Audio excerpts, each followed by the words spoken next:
¿Qué tal, amigas y amigos? Sean todos bienvenidos y bienvenidas a un nuevo capítulo de Psycho Geek, por supuesto, nuestro capítulo semanal. Estamos aquí con nuestros amigos de siempre, mi gran amigo Álvaro Guerrero, mi gran amigo Francisco Bravo. ¿Cómo están, chicos? Súper bien, súper bien. Bien, una semana más aquí, Una semana más de en el sobrevivir estudio en casa. en este país, en este mall, en esta tienda comercial llamada Chile. Claro. Así, después de ver Eh, un episodio muy surrealista que nunca pensé ver en el Congreso, Sí. es una de las cosas que si uno escribe lo que vio, nunca te hubiera ocurrido ver todas Jamás. esas frases juntas. A principio de año, jamás te lo Alguien imaginas. corriendo con una capa rosada con bota, corriendo por el Congreso. Me pareció por lo bajo surrealista. Sí, realismo mágico, dijo García Márquez. Qué absurdo. Pero bueno. Pero bueno, la vida sigue, con o sin 10%. Chicos, antes de hablar del gran hombre del que vamos a hablar hoy, quisiera consultarle a Álvaro, que además de nuestras plataformas, Pregunte. redes sociales, Facebook, Instagram, Twitter, YouTube, ¿por dónde más nos puede ver, Alvarito? Mira, buena pregunta. Como si Buena estuviera pregunta. pauteada. Casi como si estuviera pauteada. Casi como si estuviera pauteada. Si usted tiene tiempo de vernos y tiene la señal de Mundo Pacífico, nos puede atraer a través del canal 30, que es Goza TV, y puede ver no solo nuestro programa, sino el resto de la transmisión de Radio Touch en vivo. Y, por supuesto, que si quiere encontrar el resto de los archivos de los programas, de las noticias que da Psycho Geek, no solo en su Instagram, puede entrar a ¿dónde, Hernán? A la dirección que está apareciendo ahora en pantalla, por aquí. Ahora, don editor. www.psychogeek.com. Así que ahí se va y están todas las noticias que debe leer y todos los programas de Psycho Geek. ¿Y sabéis que algo muy bueno? ¿Qué cosa? Que es gratis, entonces no hay ningún problema. Entonces se mete ¿Sí? al Instagram o se mete Qué a mejor. la página y Qué recibe mejor. información. Y sin publicidad, Y sin publicidad. Y sin virus. sin virus. Sí. Importante. ¿Se me olvida algún aviso? ¿No? ¿No? ¿No? Creo. Ya, entonces partamos nomás con el gran... ¿Se podría considerar cineasta? ¿O es un artista? ¿O es todo en uno? ¿Qué es? Es Pancho, una, por es una favor? buena pregunta. Si bien, Díganos. bueno, vamos a hablar del gran rey Harryhausen. Ray Harryhausen. Sí, y si bien Harryhausen nunca hizo un largometraje o una película propiamente tal, sí yo lo consideraría un cineasta porque hizo varios cortometrajes. Y Ujú. hizo un largometraje o una película propiamente tal, sí yo lo consideraría un cineasta porque hizo varios cortometrajes. Y Ujú. las partes de las películas en que él intervenía, que eran los efectos especiales o las partes en stop motion, prácticamente las dirigía él. Entonces él estaba como a cargo de todo eso. Entonces yo creo que yo le daría la categoría de cineasta, de productor de cine y de trabajador o creador de los efectos especiales de varias películas importantes de fantasía en el cine. Y innegablemente el padre del stop motion y de la animación El stop motion. en todo el mundo. Así es. Que nosotros ya hablamos una vez de stop motion. Ujú. Si quieren saber más de ese lado del stop motion, pueden ir a buscarlo a la biblioteca de Radio Touch, donde están todos los videos. Próximamente también en nuestro canal de YouTube. Así que podemos esperar a que la gente vaya a ver el capítulo ahora y después Claro. seguimos. Pónganle pausa y después siguen con este. Claro. Porque Sí, aquí nos vamos a meter de lleno, así de cabeza, en el stop motion. Sí, si bien como que hablamos anteriormente del stop motion como en general, nombrando varios hitos importantes en cuanto a esta especie de género cinematográfico o subgénero de la animación. Claro, como anteriormente hablamos de Tezuka como la génesis o el padre de todo lo que es el manga, Harryhausen también si bien no es la génesis, sí es el padre de todo lo que podemos encontrar hoy en día de lo que es stop motion, porque desarrolló varias técnicas que fueron y terminaron siendo súper importantes para animadores posteriores. Quiero hablar un poco de cómo se inició Harryhausen en el stop motion, y fue viendo precisamente una de las películas importantes en el género de la ficción y la fantasía, que es King Kong. King Kong. Y también un hito importante en lo que es el stop motion. Todo lo que es las escenas del gorila, el gorila peleando con los dinosaurios, con el tiranosaurio Rex, estaban hechas en stop motion. Estoy hablando de la primera versión de King Kong. Claro. Y eso produjo un efecto muy profundo en Harryhausen, en donde decidió cómo empezar a explorar esta técnica tan misteriosa. Con una cámara casera de 8 milímetros empezó a hacer pequeños cortometrajes, guiado también por su amor a los dinosaurios. Harryhausen era un entusiasta de los dinosaurios, y empezó a grabar en el garage de su casa, en la casa de sus padres, pequeños cortometrajes de dinosaurios. Él en una temprana edad como que pasa a ser parte de una sociedad o un grupo de gente entusiasta de la ciencia ficción y de la fantasía, y ahí conoce a un escritor, o a un joven que se iba a convertir en un escritor. No era escritor propiamente tal en ese tiempo, que se llamaba Ray Bradbury. Les suena. ¿A quién Claro. no le debe sonar ese célebre amigo? Y que también un nombre muy importante para la literatura de ciencia ficción. Y Ray Bradbury y Ray Harryhausen, los dos Ray, se hacen muy amigos de hecho, hasta el día de su muerte. Como que ambos fueron amigos inseparables toda su vida. Y esta amistad, como que también gracias a ello, como que Ray Harryhausen pudo entrar a Hollywood, en cierta manera, porque Ray Bradbury hacía muchos guiones para la televisión y para el cine. Y obviamente le recomendaba al amigo a ciertas producciones cinematográficas que había en Hollywood.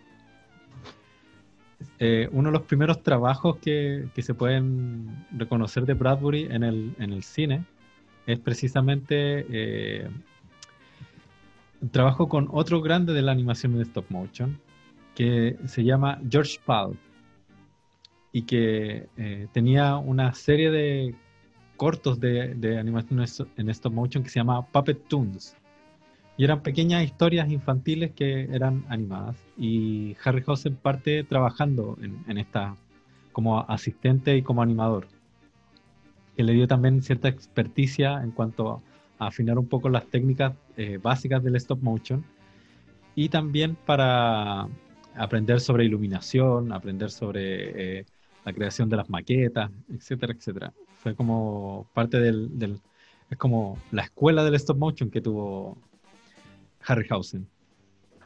Luego de trabajar en esto, cuando termina este periodo de Harryhausen con Puppet Toons, con George Pal, Harryhausen decide seguir explorando y seguir como afinando su oficio de animador, y lo hace nuevamente en el garage de la casa de sus padres, y empieza a crear pequeños cortometrajes que eran las historias de Mamá Gansa. Cuento infantil clásico. Sí. Y los padres de Harryhausen lo ayudaban en estos cortometrajes. El papá ideó y le ayudó a armar el esqueleto de todas las marionetas y todos los personajes que hacía Harryhausen. Y este esqueleto terminó siendo como una especie de base para jóvenes animadores que creo que lo utilizan hasta el día de hoy, ese tipo de esqueleto con bisagra.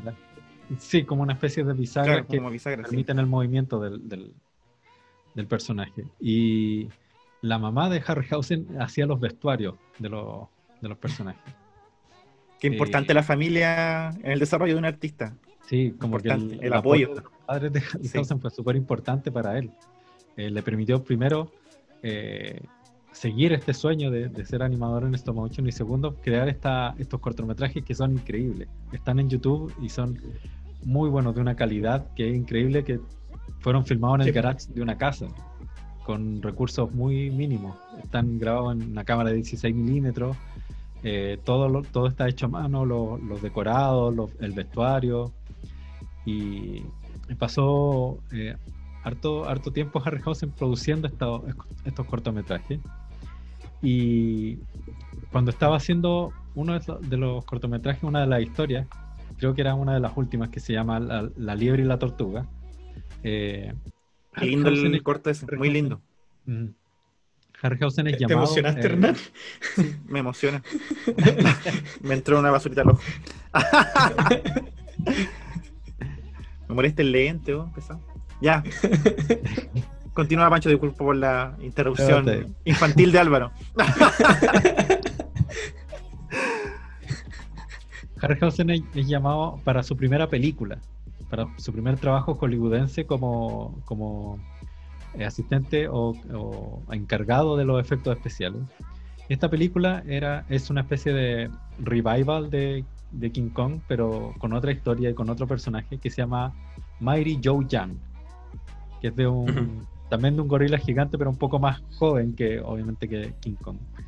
Y como todas las aventuras. Y obviamente el gorila estaba hecho en stop motion y Harryhausen se encargó de todo eso.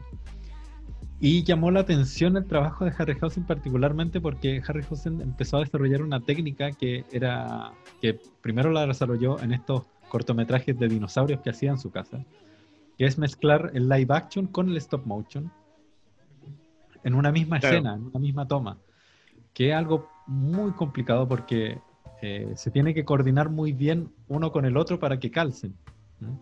Sobre todo cuando una persona tiene que interactuar con un personaje hecho en stop motion. Y él, una de las características más grandes de Harryhausen es precisamente haber logrado la perfección en ese efecto cinematográfico. En Mighty Joe Young hay un personaje que interactúa con este simio gigante y esa interacción, es pero muy precisa, muy precisa. Sí, pequeña, claro, son pequeñas. Tiene que hacer que el actor que sea más grande que el actor incluso. Entonces igual es pega hacer ese trabajo formidable. Lo que hace Harryhausen es primero filmar la escena con el actor, coreografiarla muy bien, de forma muy precisa, y luego en su estudio añadir la escena con el personaje en stop motion, que también, sí, como no más allá de esto de alto. Y claro, le valió como las miradas de varios directores que estaban buscando precisamente como alguien que manejara bien esta técnica para poder realizar cierto tipo de películas, sobre todo de ciencia ficción y de fantasía, que requieren como más efectos especiales o personajes que son muy difíciles de llevar a la pantalla.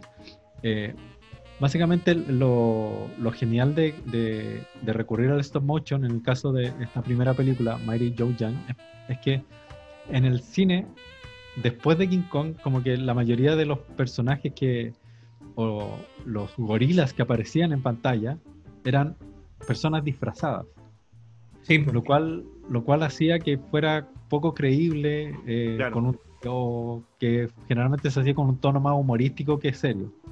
Sí, cuando se empezaba a trabajar con personajes de ese tipo que tenía que tener gran tamaño y se notaban que eran corpóreos, siempre le da... si no es muy bien tratado, si no es muy bien manejado, uno lo tiende a ver desde una mirada como humorística. Claro. Lo hablamos un poco en el capítulo del Planeta de los Simios también. Sí, pues. Sí, pues a mí me pasa que cuando se ven cosas como antiguas que se trataban como con corpóreos y de manera mal hecha, me recuerda mucho a las producciones que hace Power Rangers cuando hacen como sus no me acuerdo cómo se llaman, los Zords. Los Zords, Como que sí. tienen tiende uno a relacionarlo como con cosas más cómicas o cosas no tan bien hechas. Entonces, ese cambio de técnica como que a veces bien usado y a veces no es tan bien usado. Claro, era una cosa muy común sobre todo en las películas de ciencia ficción de los 50 y los 60, el extraterrestre que era un animatrónico muy tieso o un hombre disfrazado con un traje bastante poco creíble. Claro. Hay excepciones, obviamente hay excepciones. Sí. O sea, no sé, el día que la Tierra se detuvo, maravillosa, incluso hoy en día. Pero, claro, como que todavía había muy poca gente que manejara tan bien la animación en stop motion y que la pudiera como fusionar también con la imagen real o con actores reales. Y eso como que hizo que Harryhausen fuera como atractivo para otros directores. De ahí en adelante como que suceden varias películas para Harryhausen. La bestia The Beast of From 2000 Fathoms, que es del año 1952.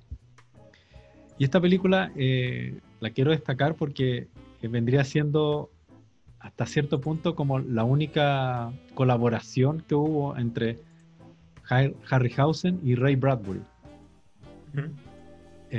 ¿Por qué?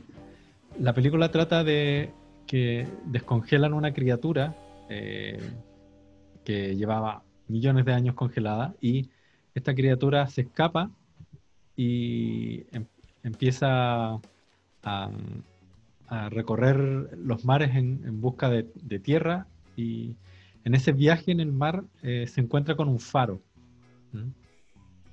Y este faro esta bestia marina lo confunde con alguna especie de criatura de su época y destroza el faro.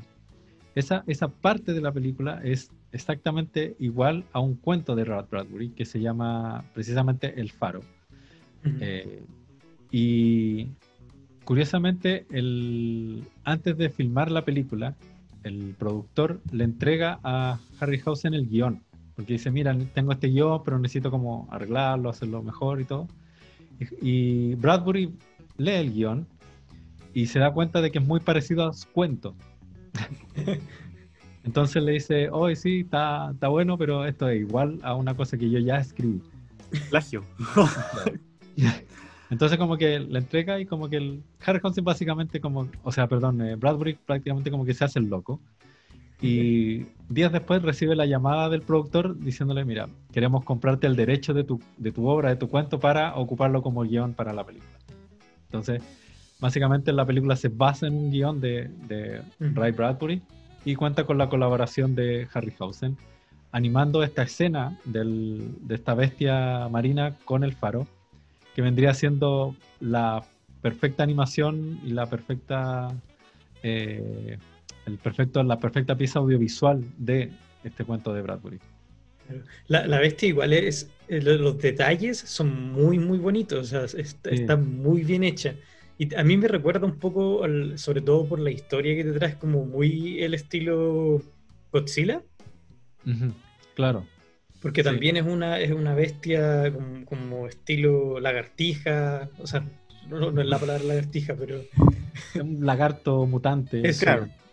Claro, en este caso es una criatura que venía de tiempos prehistóricos, sí, y que queda suelta. Y claro, cuando llega a tierra deja la escoba y ahí nuevamente Harryhausen hace gala de su técnica de interacción de el monstruo con la gente cuando se lo empieza a comer y todo.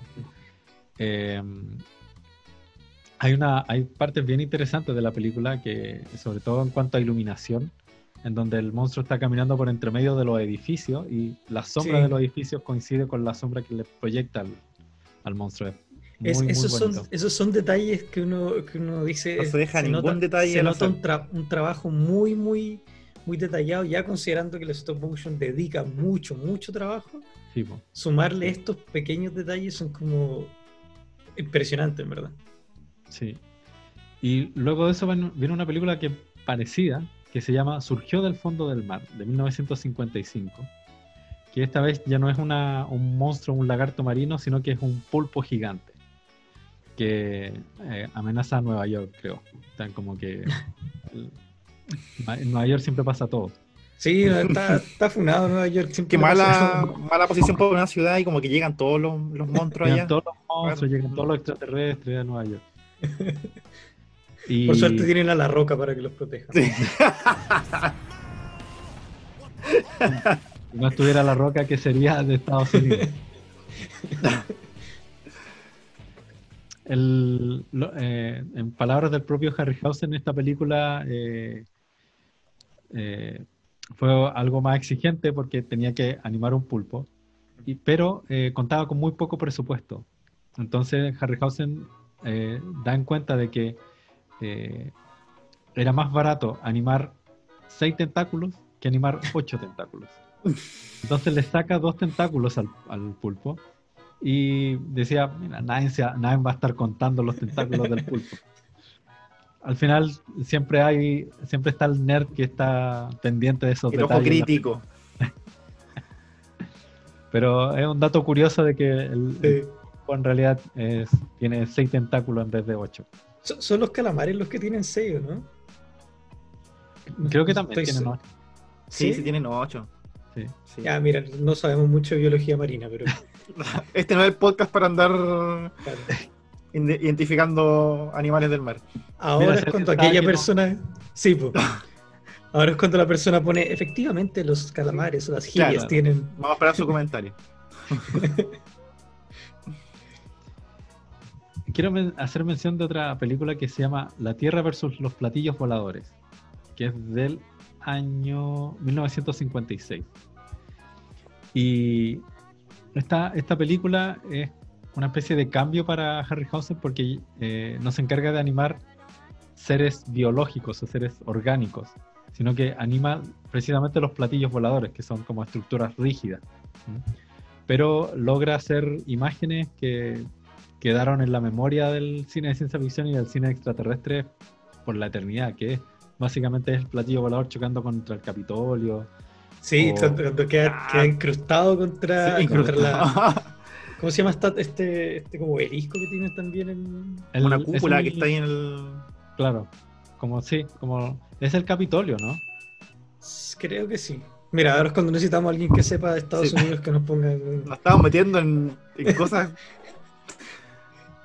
Ya, en fin. Pero bueno, Pero sí, esa imagen clásica del platillo volador incrustado en este edificio viene de ahí, esta película, y es gracias al arte de Harryhausen. En esa película los aliens son como unos como tienen como una cabeza como cónica, ¿cierto? Buena pregunta. Creo que son no sé como... si se ven los aliens en esta película. Déjame... Es que creo recordar que salía como una especie de humanoide, muy raro.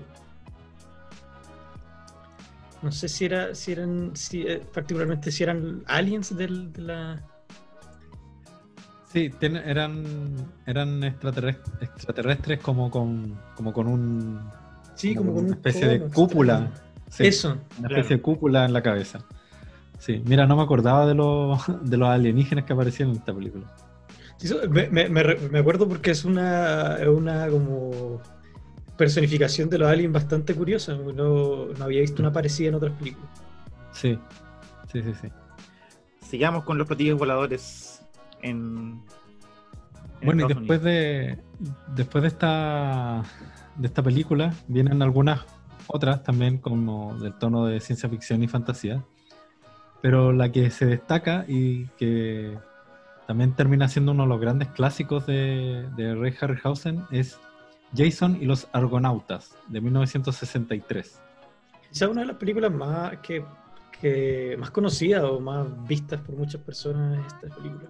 Sí, particularmente por la parte de los esqueletos luchadores o Claro. guerreros, en donde, para quienes no han visto la escena, seguramente la vamos a ir mostrando acá, Señor editor. Jason y los sus argonautas o su tripulación empieza a luchar con una serie de esqueletos que están animados en stop motion. Y la pelea está tan bien lograda, está tan bien coordinada que es perfecta en cuanto a la interacción de los actores con los esqueletos en stop Sí. motion. Realmente es una maravilla del Es cine y genial. de la animación. Está- Desde que salen de la Tierra hasta que termina la pelea, pero sí, es pero increíble. sí, Muy bien coreografiada, la animación de los esqueletos es pero perfecta. Y es casi como que uno sabe que es stop motion, pero casi como que se mezcla tan bien la imagen del stop claro. motion con la película Sí. que como que no se notara. Eso es ¿Cómo? eso es lo interesante. Y esto lo hemos dicho en capítulos anteriores, que esta también es una de las gracias del stop motion, de que uno está viendo algo que es material. Si bien Claro. están filmados en distintos tiempos, el muñeco es un muñeco material, de materia real, no es CGI, no es un dibujo en 3 dimensiones. Y eso lo hace como tener una textura más palpable y hace más creíble que como imaginarse de que el esqueleto está realmente ahí con los actores. Claro, uno puede perderse más fácilmente como en esta suspensión de la incredulidad y realmente la escena es espectacular. O sea, yo me imagino lo difícil que tiene que haber sido coreografiar claro. eso, lograr que se viera perfectamente. Siento que ahora hay actores que se quejan de que les toca actuar en pantallas verdes, ¿cachai? Claro. Y este trabajo, a mí me parece que una de las escenas como más icónicas del cine en general, Ujú. por la manera de trabajar esta escena. Es muy impresionante ver cómo se ve de bien y cómo se siente de bien ver esa escena. Es básicamente uno de los pináculos de la carrera de Harryhausen, en donde se demuestra lo bien que perfeccionó la técnica de mezclar actores reales con stop motion. Claro, hay un trabajo de coordinación, hay unas imágenes de los actores como ensayando la coreografía con extras. Y Claro. los extras tenían poleras con números. Buena. Entonces, uno era el esqueleto número 1, el otro el número 2, y así Harryhausen podía como coreografiar mejor. Entonces, no sé, el actor tanto peleaba con el esqueleto número 1 y el esqueleto número 1 tenía que moverse de tal forma. Entonces, era como muy metódico y muy ordenado en ese sentido. Harryhausen en las películas por lo general trabajaba con un grupo pequeño de gente. Él era como... prefería mantener como en pequeños grupos el trabajo del stop motion para que no se perdiera como la rigurosidad del trabajo. Sí, pues. Y en muchas ocasiones le tocó trabajar solo. Y él comenta que a veces eran jornadas tan extensas y trabajos tan complicados, por ejemplo el trabajo de los tentáculos del pulpo, que a veces iba a hacer un café y se olvidaba qué tentáculo estaba moviendo. Entonces como que le era un poco complicado eso. Por eso como que después empezó a tener como asistentes y gente que le ayudara, porque como decía Álvaro, es un trabajo bastante arduo el del stop motion. Ser un continuista de una producción stop motion debe ser... Además que no se grababan con cámaras digitales que tú podés como ir revisando. Eran cámaras con película. Entonces era básicamente tener mucha memoria y ser muy organizado con los movimientos de los muñecos en stop motion. Jason los Argonautas fue como un hit para Harryhausen.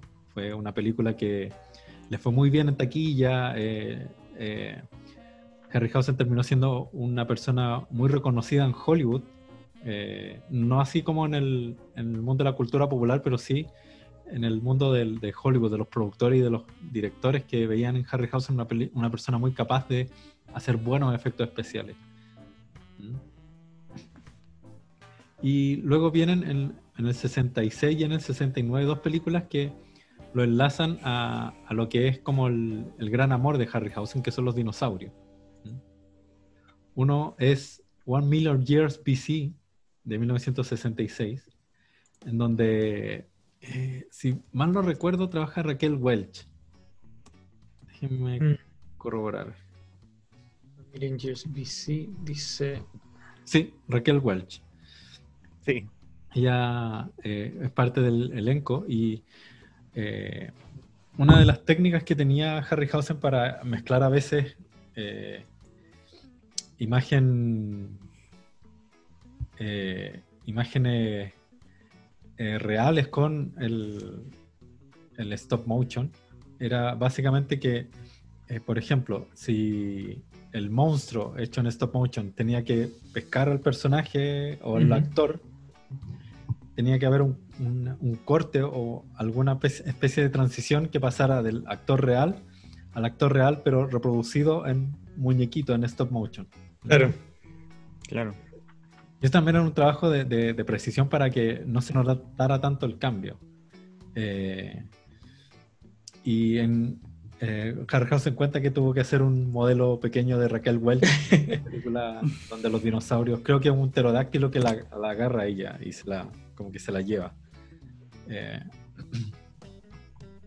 Y la otra película que se llama El Valle de Ugangi, de 1969, es básicamente una especie de western extravaganza, donde mezclan vaqueros con dinosaurios. Una premisa a lo mejor no tan... que no parece tan buena idea. Sí. Pero terminó siendo una película que le fue bastante bien en taquilla, y nuevamente Harryhausen haciendo gala de su maestría en el stop motion, donde también hay una escena como complicada que cuenta Harryhausen, que están los vaqueros laceando un tiranosaurio y van a lacear el cuello. Imagínense lo que es lacear un tiranosaurio. Y claro, Harryhausen tenía que hacer coincidir la soga que estaba en el cuello del tiranosaurio y que salía del cuello del tiranosaurio con la soga de los actores en la filmación. Para hacer esa escena colocaron un poste en medio del encuadre y los vaqueros iban como alrededor de este poste y laceaban el poste. Como que hacían como la fuerza o la inercia necesaria en la real. Y imagínense lo que es como coordinar la cuerda en stop motion con la cuerda en la película, para que coincidiera y no se viera como la cuerda de la película acá y la del stop motion acá. Con la cuerda de la película tensa y el stop motion así. Claro, sí. Entonces, y obviamente Harryhausen logra hacer la escena de una muy buena manera y de forma bastante creíble, dentro de lo que se puede en una película de vaquero y dinosaurio, obviamente. Pero es también un punto interesante dentro de la filmografía de Ray Harryhausen. Y luego de esto hay 3 películas que también son puntos cúlmines en la carrera. Una es El viaje fantástico de Sinbad y Sinbad y el ojo del tigre, del 74 y el 77 respectivamente. Si mal no me equivoco, en Sinbad y el ojo del tigre hay uno de los momentos más increíbles en stop motion, que es que Sinbad se enfrenta a una estatua de Kali, de esta diosa india, o hindú. Sí, hindú. Tiene varios brazos. Esta estatua cobra vida y en cada brazo aparecen espadas. Y Sinbad tiene que pelear con esta estatua con múltiples brazos. Y es como que en cada película Harryhausen se va poniendo como más retos, cosas mucho más difíciles de animar. Imagínense lo que es coordinar una pelea de un actor con un ser que tiene múltiples brazos. ¿No te pareció poco un pulpo? Claro. Toma ahora. Realmente es una escena genial, tan genial como la de los esqueletos guerreros de Jason y los Argonautas. Está perfectamente hecho, está perfectamente coreografiado y nuevamente uno siente de que la estatua está ahí en el set y está peleando con el actor. Que aparte tiene, claro, como decía el Pancho, como es un objeto físico, las texturas, todo se ve, o sea, incomparable con lo que es el CGI y todo eso, porque realmente Es que es difícil describir como la diferencia de ver algo que tú sabes que es materia física y que Claro. se ve como materia física. O sea, todavía muy pocos CGI que yo recuerde o que tenga presentes son tan bien hechos que realmente tú sientes y ves que estás viendo algo físico. Por lo general uno deduce que es algo CGI o algo muy parecido, un trabajo así más o menos. Sí, totalmente de acuerdo. Es la gran diferencia, como que uno puede reproducir texturas muy realistas en el CGI. Sin embargo, de alguna u otra manera uno sabe que es CGI. Como que los Claro. dinosaurios Claro. de las secuelas de Jurassic Park, como que uno sabe que no están ahí en el... Sí. Uno sabe que Chris Pratt le está silbando a nada. Claro. A un actor con un traje verde con puntito.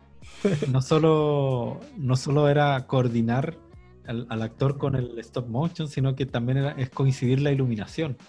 Sí, La iluminación del set con la iluminación de la figura animada. Entonces, como que todo ese trabajo hace que exista una fusión muy, muy completa y muy, muy creíble de lo que es la animación en stop motion. Pancho, Eso- esa técnica, perdón, Dale, Álvaro, dale. perdón. Dale. No, te preguntaba si esa técnica, ¿cómo se hace? Por ejemplo, el Harryhausen grababa, como, o sea, sacaba fotos en una pantalla verde, o cómo montaba después la figura, por ejemplo, en la escena grabada con los actores reales. En el caso, por ejemplo, de los esqueletos guerreros, Ujú. hay una combinación cuando ya Harryhausen graba en su estudio la escena en stop motion. Hay una combinación precisamente de pantalla azul en este caso, que era en la época, Ya. con pequeños detalles de maqueta que simulaban el escenario donde estaban peleando. Ya. Entonces había una Bacán. combinación de las dos cosas y precisamente estudiar el ángulo de cámara que se ocupó. Claro. Y todo eso. La iluminación, cosa de que, por ejemplo, si la escena se filmó a luz de día, con un día despejado. A las 10 de la mañana, por iluminación, ejemplo. Claro, la iluminación tenía que como imitar esa calidez como de luz solar, por ejemplo. ¿Sí? Para que el tono del personaje en stop motion coincidiera con la escena. En el caso, por ejemplo, de Sinbad y el Ojo del Tigre, con esta estatua con múltiples brazos, también es una combinación entre poner al personaje en una maqueta del escenario o del set y reproducido también milimétricamente, o sea, tenía que ser igual al set. Y también parte de pantalla azul para como empezar a dividir y poner la imagen real con la filmación en stop motion. Un trabajo de precisión, un trabajo de chino, básicamente. Sí. A mí me sorprende lo que decía el Pancho con respecto a los detalles de la iluminación. Y ahora que uno ve películas modernas, a veces errores tan visibles de corrección de color y corrección de iluminación. Es chistoso, pero por lo general termina siendo como ejemplo de malos efectos o incluso mal guión, Liga de la Justicia, pero de repente en esa película hay una cantidad de errores de iluminación, de corrección de color, que uno dice, crece más la tecnología y se cometen más errores en muchos casos. O sea, viendo este tipo de películas, uno ve cómo se solucionan esos detalles que son tan difíciles con cuidado, con dedicación y con preocuparse realmente de los detalles. ¿A qué creen ustedes que se debe estos como errores o como descuidos en la animación digital hoy en día? Yo creo que se puede perfeccionar mucho los efectos especiales. Yo creo que el apoyarse en el efecto especial tanto, y a veces que el efecto especial como que o sea, hacer efectos especiales es difícil, o sea, no tampoco digamos que es una cuestión fácil, o sea, no es simplemente hacer un chroma key y poner una pantalla verde y sobreponer, bueno, no es como mirándolo a huevo, pero como es más rápido, tiendes a dejar pasar cosas cuando los tiempos son más rápidos, cuando estás obligado a hacer de la manera difícil y tomarte el tiempo, usa ese tiempo que es mucho más largo en preocuparte de todos los detalles, creo yo. A mí siento que puede ser eso en el caso de los efectos especiales. En las películas modernas, los errores de efectos especiales, siento que puede caer en eso. ¿Ah, no? Sí, concuerdo igual, pero, o sea, voy a sonar como viejo choto, como dirían los argentinos, pero siento que estamos como en esta época como que todo es tan rápido, tan instantáneo, que todo tiene que vender rápido. Siento que a veces dejan pasar esos errores porque se les pasa, porque no alcanzan a revisar toda la película. ¿Cachai? Yo creo que, por ejemplo, en la época de Harryhausen, que son como los 60, los 50, tampoco habían tantas producciones, ¿cachai? Entonces como que se le daba el tiempo necesario a cada película, a cada labor de cada artista, como por ejemplo el caso de Harryhausen. Entonces yo creo que va por ahí, yo creo, que es como plazos cortos que se dedican obviamente a corregir otras cosas más, más generales, que corregir como los detallitos, por ejemplo la botella con agua en esa escena de Game of Thrones, ¿cachai? Entonces, claro. O no sé, errores de color o de posiciones de cositas que se les pasan, pero quedan ahí, ¿cachai? Me imagino que debe ser eso. Hablando de Game of Thrones, siempre pensé que cómo hubiese sido si el dragón hubiese sido en stop motion. Hubiese sido mucho mejor. Sido bacán. Sí. Pasa otra cosa también, que es muy cierto lo que dice Hernán, que por ejemplo, en las producciones que hemos estado hablando, en las que trabajó Harryhausen, en una época en donde el cine de fantasía y ciencia ficción no era tan masivo, no era tan importante para Hollywood. Eran producciones de matiné que tenían poco presupuesto y que básicamente eran, entre comillas, un poco más holgadas en su producción. Como que los grandes estudios no le tenían tan el ojo puesto a esas producciones, sino que básicamente le daba prioridad a otro tipo de películas con actores y estrellas. Claro, hoy en día como que, no sé, el cine de superhéroes o el cine de acción básicamente es lo único que le da las entradas monetarias a Hollywood y a las productoras. Entonces, como que tienen que sacar muchas películas de este estilo cada año para llegar a un cierto piso de dinero, qué sé yo, para ser rentable. Como que el cine de ciencia ficción o el cine que ocupa efectos especiales como que no tenía esa presión antes, creo yo. Eran que podrían salir una película cada 1 o 2 años de este género y listo. Claro, hay una cosa de la producción en masa que hace que se agilicen los procesos y que se empiecen a olvidar ciertos detalles. Claro, no le vamos a tirar toda la tierra tampoco a los efectos especiales porque hay grandes películas con efectos digitales y que están muy bien hechos. Sin ir más lejos, Jurassic Park, la primera, que es increíble.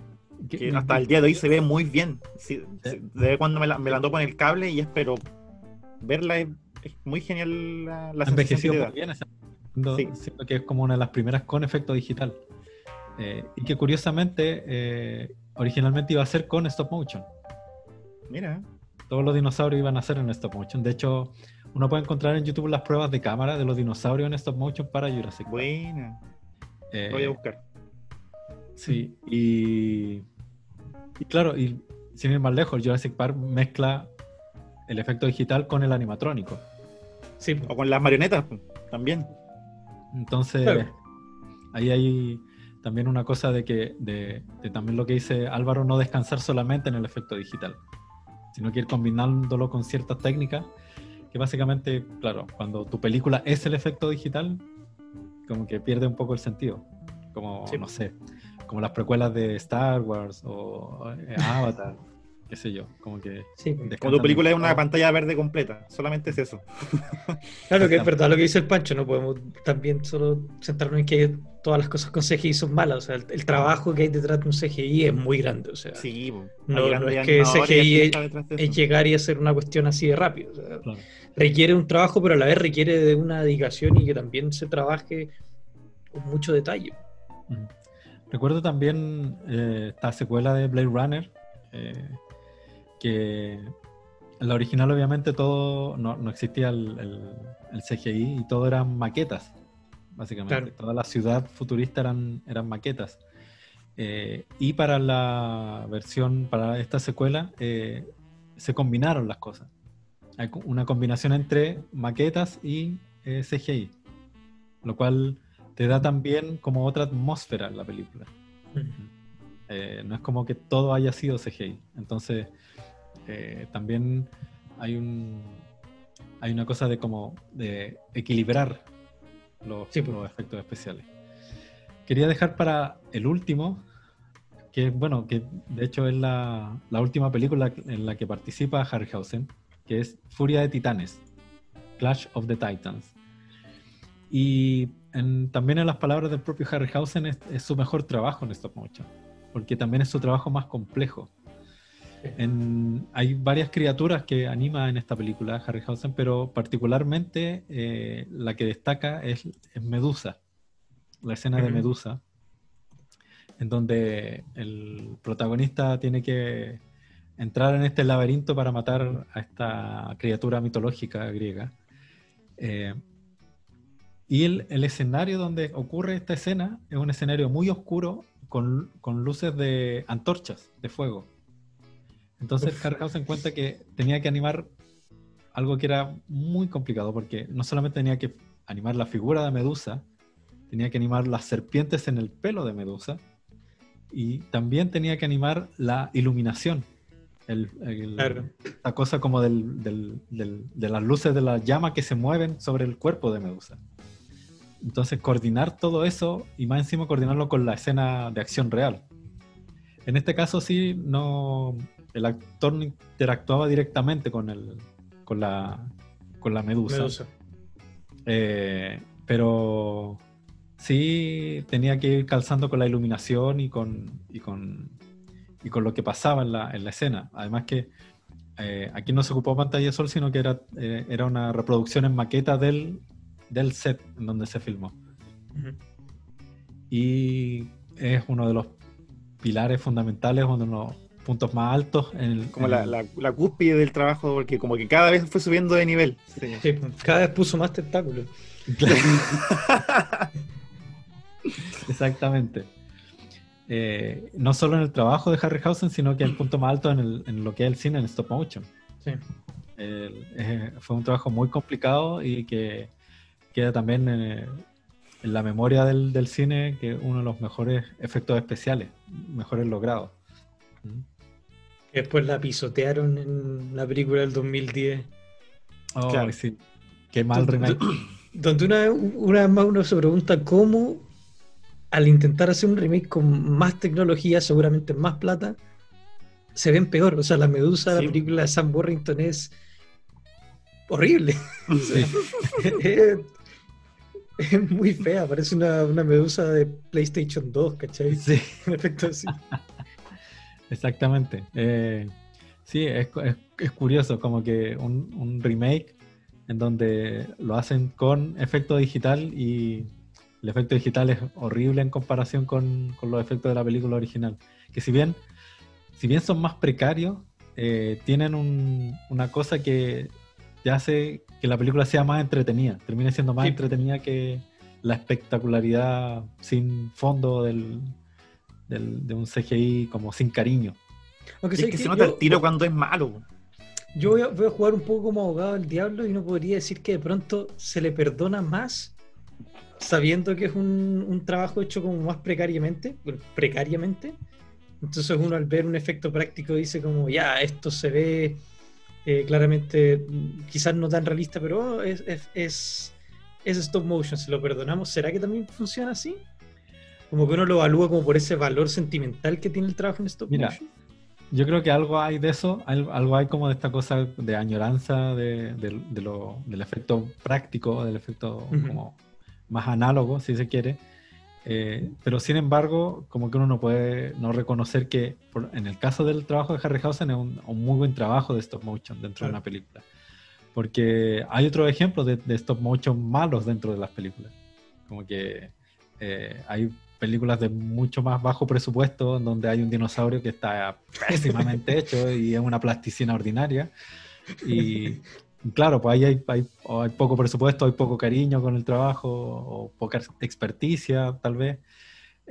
Y yo creo que con el CGI pasa lo mismo. Yo creo que en este sentido como que el stop motion en esa época fue como el CGI de lo que es ahora.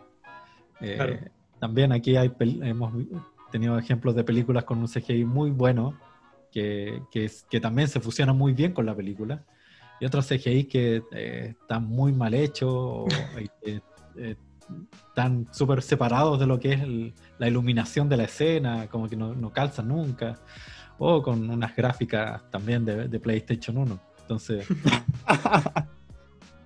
yo creo que por ahí va, como que al final es la dedicación y el cariño que le pones en la película para lograr un buen resultado.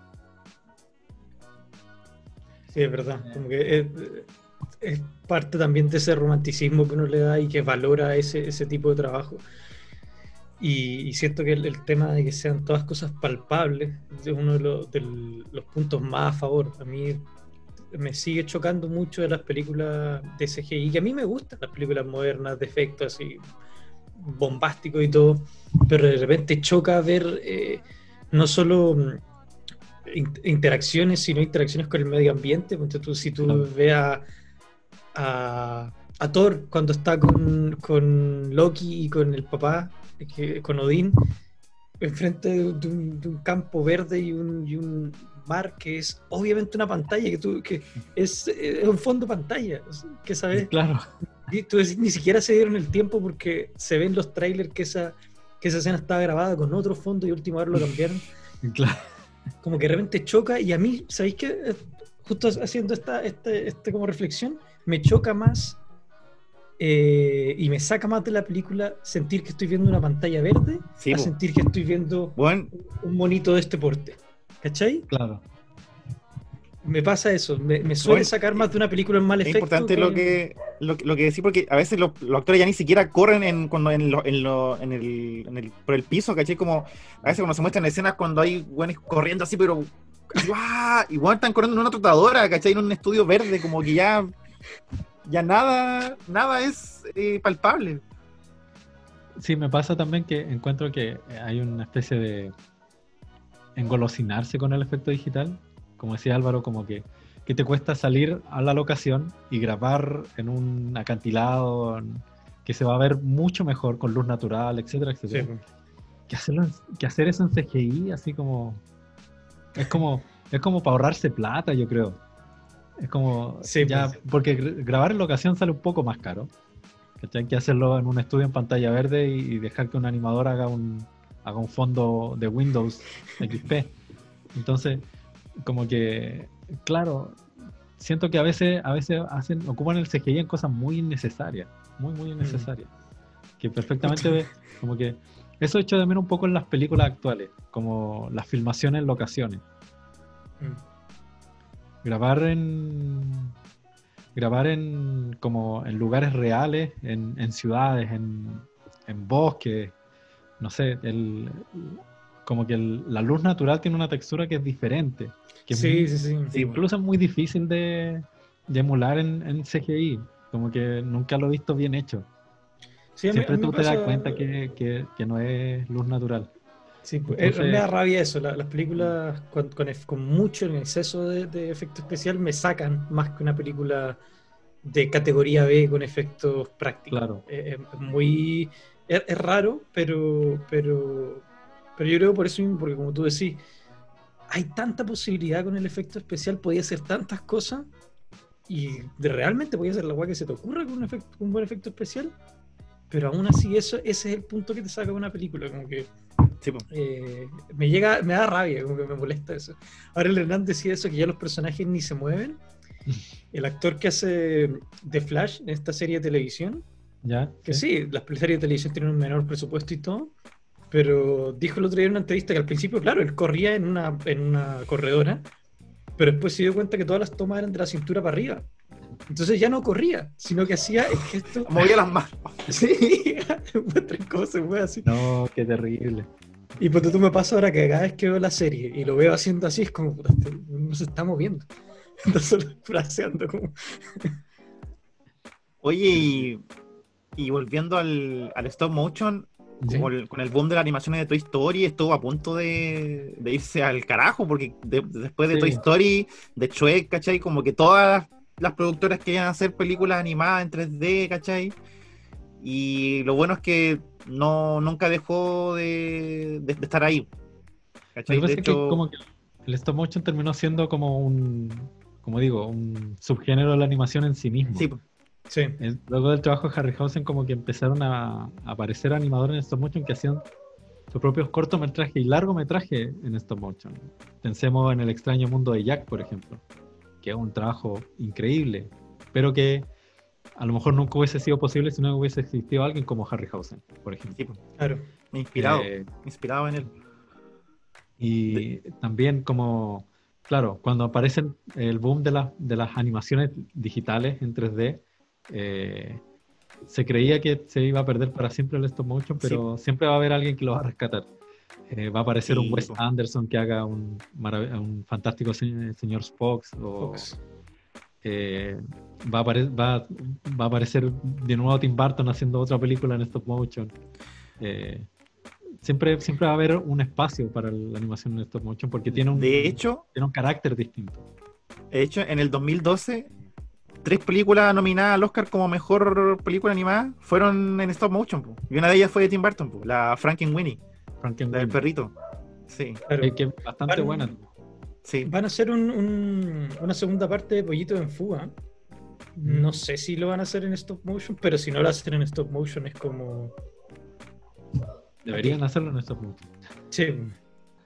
Sería muy raro que fueran en digital. Sí, Pero claro, es como un poco el legado que deja Harryhausen, en donde a través de cada una de sus películas uno puede ver como un desarrollo y un avance en cuanto a las técnicas de stop motion. Ver el cine de Harryhausen es básicamente ver la historia del stop motion claro. ahí mismo, cómo avanzan las técnicas y cómo se van perfeccionando.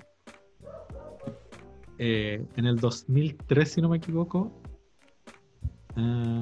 sí, en el 2003, unos estudiantes de animación toman un corto que es el corto que quedó inconcluso de la historia de Mamá Gansa de Harryhausen, que es La tortuga y la liebre. Toman las escenas que Harryhausen alcanzó a grabar y se dan a la tarea de rehacerlo y terminarlo. Y para ello contactan precisamente a Harryhausen para encontrar los muñequitos originales de la película. Y Harryhausen tenía guardado la liebre, pero la tortuga estaba completamente destruida. Y deciden, como a través de las imágenes, reconstruirla. Y hacen realmente un trabajo de joyería, porque no solo reconstruyen las maquetas y los personajes, sino que graban con las cámaras originales de la época. Buena. Con una cámara, creo que de Porque aquí 16. la misma imagen de la escena grabada, sí. Cosa de que no se note cuál es la escena grabada Claro. en el 2003 y cuál es la escena grabada antes. Creo que también se puede encontrar en YouTube este cortometraje y realmente que no se nota la diferencia. Está muy, muy bien hecho.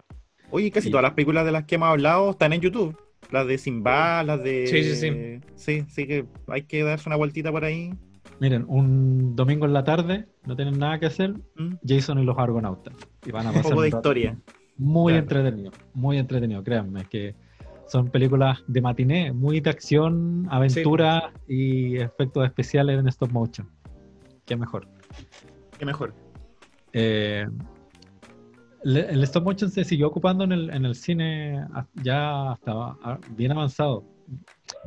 Tengo entendido que la última película que se filmó con efectos en stop motion fue Robocop. Sí, Mira. sí, efectivamente. Creo que Terminator también tiene algo de stop motion en algunas partes. Ah, sí, En tienes toda la razón. Pero Robocop como exacto. Ujú. Sí. Sí, o sea, hasta se siguen haciendo todavía películas de stop motion y a veces como en películas, claro, donde uno dice, yo no sabía que esta parte era en stop motion, como en detallitos. Claro, sí. Po. Efectos bien usados en vez de caer en una pantalla verde. Claro, exactamente. Y bueno, este vendría siendo un poco el legado de Harryhausen en tanto en el mundo del cine, de los efectos especiales, como en el mundo de las películas en stop motion. O sea, es un legado enorme de gente como Tim Burton, como Wes Anderson, que han traído de vuelta esta animación y le han dado el carácter como artístico que originalmente tiene. Claro. Y bueno, como decíamos, vean las películas, están ahí las de Harryhausen, tanto los largometrajes como los cortometrajes. Y ojalá sigan saliendo películas en stop motion. Sí. Quería mencionar algo como una noticia un poco lamentable que ha pasado últimamente, que es el fallecimiento de otro grande del cine. No Claro. podemos no mencionarlo Sí. en el programa, que hace unos días falleció el gran Ennio Morricone, compositor, Lamentable. arreglista de música, incontables bandas sonoras, incontables, de verdad que no sé, más de 100, más de 200. Realmente el trabajo de Ennio Morricone es muy extenso, injustamente catalogado como un tipo que hizo música para westerns, y cuando Sí, pues. creo que el 8% del catálogo completo de Ennio Morricone es de western. El resto es una variedad de películas que va desde... También tenemos un programa dedicado a los westerns, así que para que Sí. también mencionamos a Ennio Morricone, así que para que le echen una escuchadita, una miradita. Sí, él hizo desde bandas sonoras para películas de terror, películas de acción, películas históricas, dramas, los western clásicos, de todo. Hizo de un cuanto hay y que curiosamente es de los compositores para música de películas en donde uno no solo disfruta de la música en la película cuando uno la está viendo, sino que cuando uno escucha Afuera. aparte, es música muy bien, muy entretenida y muy bien hecha también. No sé si quieren agregar algo con respecto a Don Ennio. Sí, como decía el Pancho, yo estaba justo antes del programa estaba revisando como la lista de bandas sonoras que creo que son infinitas. O sea, me fue hasta difícil tratar de leer cuántas eran o ir viendo paso a paso porque realmente compuso para muchos tipos de películas, lo que habla también de un compositor muy, muy versátil que lograba como aportar de la manera fundamental a cada película en muchos tipos. O sea, las bandas sonoras en las películas son de lo más importante. Yo también soy muy quisquilloso con las bandas sonoras y pensar en estas películas donde él participó sin su banda sonora es muy difícil, sobre todo cuando vivimos en una época donde las bandas sonoras son cada vez más temas, son Claro, envasado, sacado de música otro lado. incidental o Claro. canciones populares Claro. que las han metido, donde son descartables y reemplazables. Pensando en películas donde Ennio Morricone prestó su música, pensarla sin ella es casi imposible. O sea, es realmente una de las personas más influyentes en el cine en general, saliendo ya del espectro musical, como que para el cine en general, Ennio Morricone marcó muchas épocas y muchas películas y muchos géneros. Al igual que Harryhausen, Ennio Morricone es un pilar fundamental en su área y en el cine en general. Y también se le reconoció muy tarde eso, por lo menos en lo que es la Academia estadounidense. Le dieron un premio honorífico muchos años después de las grandes bandas sonoras que hizo. Premio entregado por quién más sino que Clint Eastwood.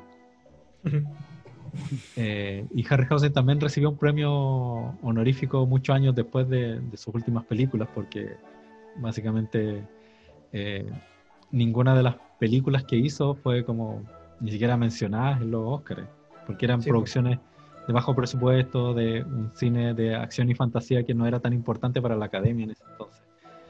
Eh, lo bonito es que la persona que le entregó el Oscar o el premio a Harryhausen fue Bradbury, su amigo de la infancia. ¿Quién más si no Genial. podría ser él? Sí. Y el que presentó el premio fue Tom Hanks, un jovencísimo Tom Hanks, que dice, algunas personas piensan que el Padrino o el Ciudadano Kane es como gran cine, a mí déjenme ver a Jason y los Argonautas. Qué grande. Eh, Sí. son de esos nombres que se valoran más por el trabajo que hicieron más que por los premios que ganaron. Sí. Y Y aparte acá hemos dicho siempre que acá nosotros no contamos los Oscars como ranking de éxito. ujú, sí. Y una de las particularidades que tenía Morricone era precisamente que era muy creativo en cuanto a las bandas sonoras. Él era un compositor que trabaja todo como en su cabeza. Su estudio de trabajo es un escritorio. Él escribe las partituras y a veces revisa algunas cosas en el piano, pero no trabaja componiendo en el piano, lo cual lo hace un poco inusual. Sí, muy Y curioso. en el caso de las películas que hizo con Sergio Leone, entre los western y otro tipo de películas también, primero Sergio Leone le contaba el guión y le contaba la película y Ennio Morricone iba ahí, desde ahí armando. Y Sergio Bueno. Leone le gusta como filmar con algunas de las piezas ya compuestas. Y luego Ennio Morricone termina de completar la banda sonora viendo escenas de la película ya filmada. Entonces hay una mezcla ahí para como que hace precisamente que también que la banda sonora se fusione muy bien con la imagen. Y un dato curioso, que de hecho me enteré ahora, este dato no lo sabía. Ennio Morricone estuvo a punto de hacer la música para una película de Stanley Kubrick. ¿Cuál? ¿Adivinen cuál? ¿2001? No, No, ¿cuál? La Naranja Mecánica. Sí. Ennio Morricone estuvo a punto de hacer la música para La Naranja Mecánica. Y lo que pasó fue, y es lamentable, porque en La Naranja Cuenta el Mecánica, cagüín completo, po. Cuenta. La Naranja Mecánica es del 71 y en ese año Ennio Morricone estaba haciendo casi una de las últimas películas en colaboración con Sergio Leone, que en castellano se llama algo así como Agáchate Maldito, Ya, sí. que es una película sobre como la Revolución Mexicana y Ennio Morricone cuenta de que lo llama Stanley Kubrick y le dice, bueno, estoy en la producción de esta película, le cuento un poco, y Ennio Morricone dice, sí, por supuesto, me encantaría trabajar contigo, así que ningún problema. Démosle. Ya. Pero como Kubrick era una persona tan correcta y quería hacer todo bien, no solo llama a Ennio Morricone, sino que después llama a Sergio Leone. Y le dice, oye, mira, estoy haciendo esta película y quiero como trabajar con Ennio Morricone, pero sé que estaba en una producción tuya también. Y Sergio Leone dice, sí, pero que todavía está trabajando conmigo, Ennio Morricone, así que todavía como que lo tengo ocupado. Y Vas a tener Ennio que Morricone, esperarte, están licito. y Ennio Morricone cuenta que cuando lo llama Stanley Kubrick, en ese periodo de tiempo, la banda sonora estaba lista, era como que estaba en postproducción nomás. Entonces como que Ennio Morricone ya no estaba haciendo nada, básicamente. Entonces como que queda un poco entre que Sergio Leone no quería soltar a Morricone para darle más exclusividad a la música de su película. Quizás. Puede haber sido eso. Y bueno, Aunque igual seguía trabajando, po, ¿cachai? Técnicamente todavía estaba trabajando con. claro. Pero en varias entrevistas Morricone dice que todavía lamentaba Oh, no haber podido trabajar con Kubrick, porque era algo que él quería hacer. Eh, no puedo no dejar de pensar cómo hubiese sido la banda sonora por sí. Morricone, que Recordemos que la banda sonora de La Naranja Mecánica termina haciéndola Wendy Carlos, que también puede ser tema para otro programa, porque también es uno de los pilares fundamentales, no solo en la música de películas, sino que en la música electrónica. Sí. Mira. Y sobre todo lo que tiene que ver con visibilizar a artistas LGBTQ+. Sí. Pero eso, un poco nombrar y hacerle una especie de homenaje al gran Ennio Morricone, con música fantástica de todos los géneros cinematográficos a vivir y por haber.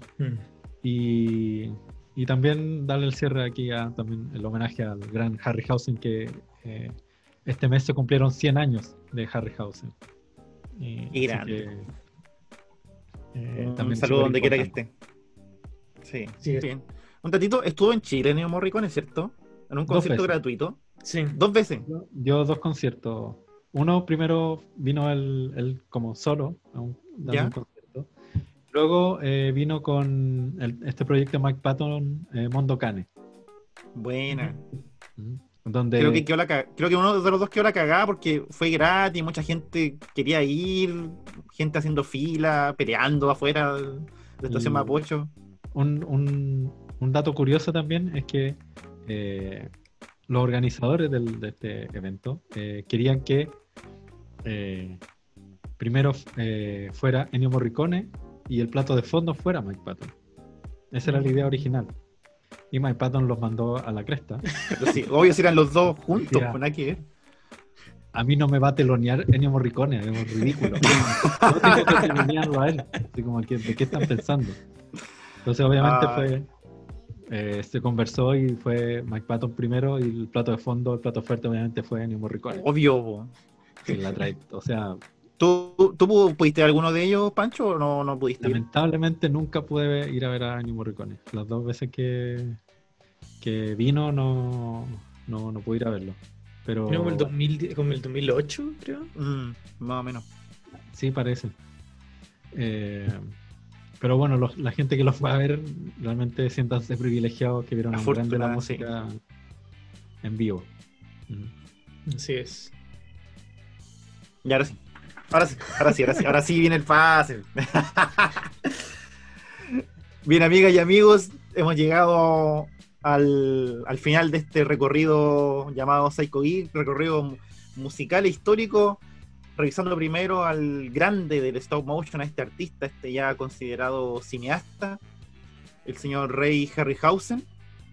Y también aprovechamos de comentar un poquito sobre el triste deceso de Ennio Morricone, un grande de la música que probablemente en cualquier película que hayas visto hay una melodía, una canción el soundtrack completo de la película haya sido compuesto por el gran Ennio Morricone. Así que un gusto haber conversado con ustedes, chicos, como siempre.